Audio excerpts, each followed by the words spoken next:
సహిరామ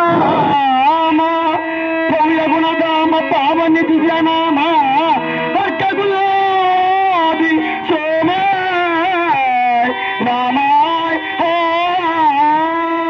అగ్రగులాది సోమ రామతేజ ప్రభో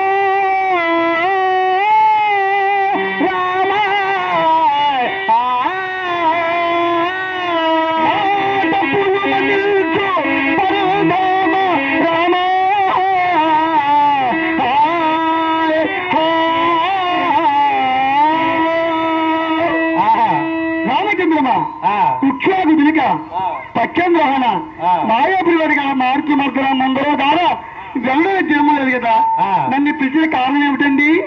ఏమయ్యా సూర్యకుమార సుగ్రీవరాజా రాముడు ఇదే నా సమయం వచ్చిదివా నీ చేరికి వచ్చినానండి సుగ్రీవ ఇదే చెప్తా నేను మహారాజా కవియో సోతమముందు నాదు మహాశౌర బలముందు చూడంగానే కోరితివి నా శౌర్య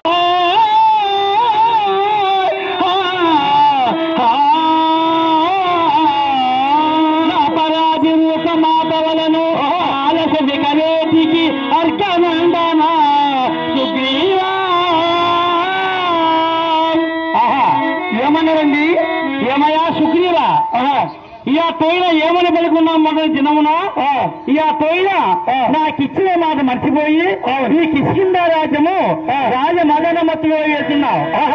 నేను మహాదేవి దారి కోసం ఒక అలింగం ఇప్పుడు కాను ఇచ్చమలహ అవును సీతామహాదేవి దారి ఎత్తుకుతారాగా అవును మీ అన్నగారు ఎవరు వాళ్ళను నువ్వన్ను ఘోర యుద్ధం చేస్తున్నారు. అవునండి మీ అన్న వాలి కొట్టే దెబ్బలకి నువ్వు భరాయించలేక అవును నా వద్దకొచ్చి అయ్యా రామచంద్రమా అవును మా అన్న వాలిని చంపితే సీతామహాదేవి దారులు తీసుకొస్తామని పలుకున్నావు. అవునండి ఇప్పుడు ఎంతకాలం అయింది? ఇప్పుడు 10 మాసములైందండి. 10 మాసములైంది. అవును 10 మాసముల నుంచి నా భార్య అయిన సీత దారులు తేలేదు. అయ్యో ఈ అతైన సీతాదేవి దారులు తేకపోతే మీ అన్నయ్య చంపిన అమాకాశ భారము చేత నీకు తప్ప సహరిస్తానయ్యా. అదే గడ గడవను కూర్చు కడు బీగితో తన తాత కలుగుకే